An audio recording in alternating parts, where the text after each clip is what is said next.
High বন্ধুরা, আমি মধুছন্দা। আমার এটা ফার্স্ট একটা ব্লগ। আমার চ্যানেলের নাম হচ্ছে দৈতিস ব্লগ। সেখানে তোমাদেরকে সবাইকে স্বাগত জানাচ্ছি। আজকে শুভ পয়লা বৈশাখ। আজকে এমন একটা দিন, সবাই সবার জীবনে অনেক কিছু নতুনভাবে শুরু করার একটা চেষ্টা করে। তো আমি তোমাদের বড়দের আশীর্বাদ নিয়ে, ছোটদের ভালোবাসা নিয়ে, সবার শুভকামনা নিয়ে, তোমাদের আশা ভরসা ভালোবাসা সব কিছু নিয়ে আমার নতুন চ্যানেল দৈতিস ব্লগ শুরু করছি। এই ব্লগটায় তোমরা যদি আমায় জিজ্ঞাসা করো দৈতি নামটা কেন আমি রেখেছি, তো বলতে পারো এটা আমার জীবনের শ্রেষ্ঠ উপহার। আমার মেয়ে, আমার ছেলে বলতে আমার দিদির ছেলে, ওদের নামের প্রথম আদ্য অক্ষর দিয়ে আমি এই চ্যানেলটার নাম দিয়েছি। দই হচ্ছে দৈব, আর তীর আমার মেয়ের নাম তিন্নি। তোমরা আস্তে আস্তে ওকে দেখতে পাবে আমার ব্লগে। ছোট্ট সংসার আমার হাজবেন্ড, আমি আর আমার বয়স্ক শাশুড়ি মা, সেই তাদের নামের আদ্য অক্ষর দিয়েই আমি আমার জীবনের প্রথম পথ চলা শুরু করলাম।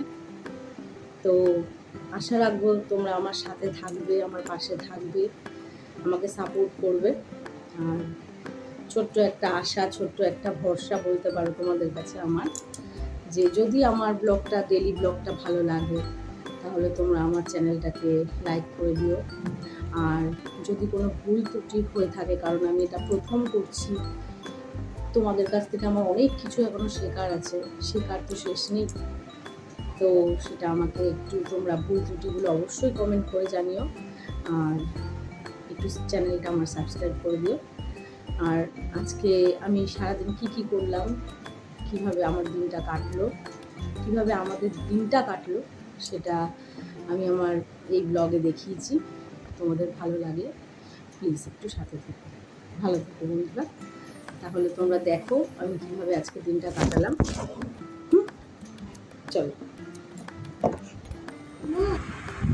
সবাইকে বলছি শুভ পয়লা বৈশাখ। আজকে সকালবেলা উঠেই তিন্নির বাবা আমায় বললো চলো যাই আমরা একটু বাজারে। এবার বাজারে যাওয়ার সময় বললো চলো তোমাকে একদম শর্টকাটে একটা রাস্তা দিয়ে নিয়ে যাচ্ছি। এই রাস্তাটা এত সরু, আমার এক সময় এত ভয় লাগে এই রাস্তাটা দিয়ে যেতে, কিন্তু আবার ভালোও লাগে, কারণ এত পলিউশনের যুগে এত সবুজ জিনিস সকাল সকাল উঠে চোখ দিয়ে যদি দেখি, চোখটাও আমাদের ভালো থাকবে।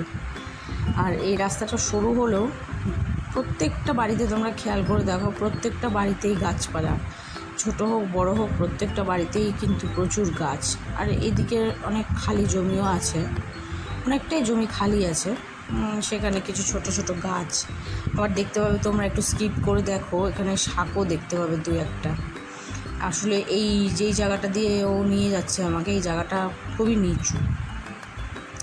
গেলাম তো বাজারে, এবার বাজারে এসেই তার খিদে পেয়ে গেছে, কারণ অত সকালবেলায় আমার কিছু করা হয়নি। তাই আমি বললাম চলো তাহলে আমরা বাজারঘাট করে নিই। এবার বাজার করতে করতে দেখছি কি সুন্দর, আমি ওকে জিজ্ঞাসা করছি একটা কিসের গেট গো, আমি আসলে কোনো দিন পয়লা বৈশাখের দিন বাজারে আসেনি। ও আমাকে বললো এটা বাজারের ভিতরে নাকি গেট করেছে।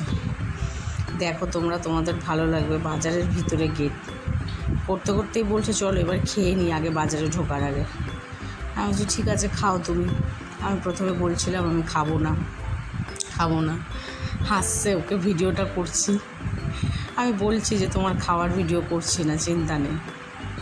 এই করতে করতেই সময় বেলা পেরিয়ে যাচ্ছে। এবার বলছি রোদ উঠে যাচ্ছে, চলো তাড়াতাড়ি খাও, এবার আমরা যাই। গেছি, এই করতে করতে আমায় বলছে তুমি খেলে না, দেখবে একটু বাদেই তোমার খিদে পাবে। আমি বললাম চলো তাহলে আমাকে আবার নিয়ে চলো, খেয়ে নিই। এবার খাওয়া দাওয়া হলো। এই রাস্তাটা, এই বাজারটা হচ্ছে লেলিনগড় বাজার বলে আমাদের এখানে, তোমরা যারা এখানে থাকো তারা জানো। বাজারের শুরুতে একটা গেট করেছে, আবার এক্সিট পয়েন্টেও একটা গেট করেছে। বাজারের ভিতরে ঢুকলাম, দেখো এখানে দুজন মাছ বিক্রেতা আছে, বড় তারা, অবশ্যই তারাই প্যাকেটের ব্যবস্থা করেছে আজকে। এখান থেকে আগেই আমি বলছি বাহ, পাবদা মাছগুলো কি ভালো লাগছে, মেয়ের জন্য নিলে হয়। পাবদা মাছগুলো আজকে বাজারে অনেক রকমই মাছ উঠেছিল, তবে পাবদা মাছটা দেখেছি, তবে চিংড়ি মাছটাই সব থেকে বেশি দেখছিলাম। আবার এইসব ছোটো ছোটো মোরলা মাছগুলোও কিন্তু বেগুন দিয়ে একটু পেঁয়াজ দিয়ে যদি ভালো করে রান্না করা হয় ভালোই লাগে এই মোরলা মাছের চচ্চড়িগুলো। তার সাথে আমার তো এক এক সময় দেখতে দেখতে এত হয়ে যাচ্ছে যে আমি কোনোদিন পয়লা বৈশাখে আসিনি বাজারে, আমাকে সবসময় বলে চলো একবার। তা আমি এবার বলেছিলাম ঠিক আছে এবার যাবো। দেখতে দেখতে এবার বলছে চলো দেখবে ইলিশ মাছও উঠেছে। আজকে ইলিশ মাছ দর করছিল, অবশ্য দর করেছে, তার কারণে ইলিশ মাছ নেয়নি। আমি বললাম ইলিশ মাছ নিও না, তার কারণ হচ্ছে আজকে মায়ের মানে আমার শাশুড়ি মায়ের আজকে অশোক ষষ্ঠী, তার আজকে চালের সে কিছুই খেতে পারবে না, এবার ইলিশ মাছ সে ভালোবাসে। আমি বললাম আজকে ইলিশ মাছ নিও না, কারণ আজকে মাংস নাও, কারণ পরে একদিন ইলিশ মাছ নিও। বলছে তাহলে দেখি চলো কী নিই। এবার আমি দেখছি কি পমফ্রেট মাছ উঠেছে, বড় বড় রুই মাছ। এতটা তো সচরাচর এত বড় মাছ তো আর বাড়িতেও আসে না, বাজারে গেলেই দেখতে পাওয়া যায়। বড় বড় গলদা চিংড়িও দেখবে, গলদা চিংড়ি, তারপরে এগুলোকে মনে হয় চাপড়া চিংড়ি বলে। তোমরা আমরা যদি কিছু ভুল বলি তাহলে একটু তোমরা বলে দিও, আশা করি এগুলোকে চাপড়াই বলে। এখানেও কয়েকজনের কাছে ছিল ইলিশ মাছ, তবে সেরকম একটা ভালো ইলিশ মাছ ছিল না। মোটামুটি আজকে এই চিংড়ি মাছ আর রুই মাছ কাতলা মাছই বেশি ছিল। আমরা দু জায়গা থেকে মাছ নিয়েছি, যেখান থেকে চিংড়ি মাছ নিয়েছি সেখান থেকেও একটা প্যাকেট দিয়েছে, আর যেখান থেকে আমরা রুই মাছ নিয়েছি মেয়ের জন্য আর কই মাছ নিয়েছি, কই মাছের ওখান থেকে দেয়নি অবশ্য প্যাকেট, যেখান থেকে চিংড়ি আর রুই নিয়েছি সেখান থেকেই প্যাকেটটা পেয়েছি, দিয়েছে। কইগুলো কি লাফাচ্ছে, একদম টাটকা। এগুলো আসলে জলে আমরা জিয়ে রাখি, জানো তো। দেখো এই জায়গাটায় হচ্ছে এই বাজারের ভিতরে না একটা মন্দির আছে, জানো তো, মায়ের মন্দির। এখানেই প্যাকেট করছে, যে মাছ বিক্রি করছে তার পাশেই এরা তাদের কর্মচারী, এখানে প্যাকেট বানাচ্ছে। আমি একটু তাদের বলছি দাদা ভিডিওটা করছি আপনাদের, তারা আপত্তি করেনি। তারপরেই দেখতে দেখতে এবার আমি বললাম চলো মাছ নেওয়া হয়ে গেছে, এবার একটু বাজার টাজার করে নিই, একটু ফল নিয়ে নিই। মেয়ের জন্য একটু লেবু নিলাম। এই দেখো চৈত্র মাস শেষ হতে না হতেই পাকা আম শুরু। আবার আমার হঠাৎ করে মনে পড়লো এই মা আজকে তো অশোক ষষ্ঠী, মা তো অশোক ফুল আর মাসকলাই নিতে বলেছিল, সেটা নিয়ে নিলাম। নিয়ে বললাম চলো প্যাকেট তো দুটো পেলে, এবার বাড়ি চলো। রাস্তা দিয়ে আস্তে আস্তে এটা এবার অন্য রাস্তা দিয়ে আমায় নিয়ে আসছে। এই রাস্তাটা বড়ই আছে, এই রাস্তাটা, এই মাঠটাকে বিপ্লবী সংঘের মাঠ বলে। এখানে একটা স্কুল আছে দেখতে পাবে, এই যে স্কুলটা অনেক বড় স্কুল একটা। মাঠটা অনেকই বড়, ফুটবল খেলা হয়, বিভিন্ন রকম প্রতিযোগিতা হয়, সব কিছুই হয়। এই করতে করতে বেলা অনেক হয়ে গেল, প্রায় 12টা। এবার বাড়ি এলাম, আজকে আসতে অনেক দেরি হয়ে গেল। এসে আমি বললাম যে না, এখন মেয়েটা উঠে গেছিলো, ঠাকুমা খাইয়ে দিয়েছিল ওকে। আমি বললাম তুই একটু ঘর থেকে যা মা, আমি একটু বিছনায় আজকে একটু চাদর টাদর পাতি, নতুন সেল থেকে নিয়েছিলাম একটা চাদর নতুন, সেই চাদরটাই পাতলাম। সেই চাদরটা অবশ্য আমি সেল থেকে নেওয়া, তো মোটামুটি বেসিক্যালি যখন যেই সমস্ত জিনিসপত্রগুলো মল থেকে কিনি সেগুলো কাচি না, তবে এই সেল থেকে নেওয়া চাদর আমি কেচেই দিয়েছিলাম, কেচে ঠেচে শুকিয়ে ভাঁজ করে তুলে রেখেছিলাম, যে পয়লা বৈশাখের দিন একটা নতুন বিছনার চাদর পাতবো বিছানায়।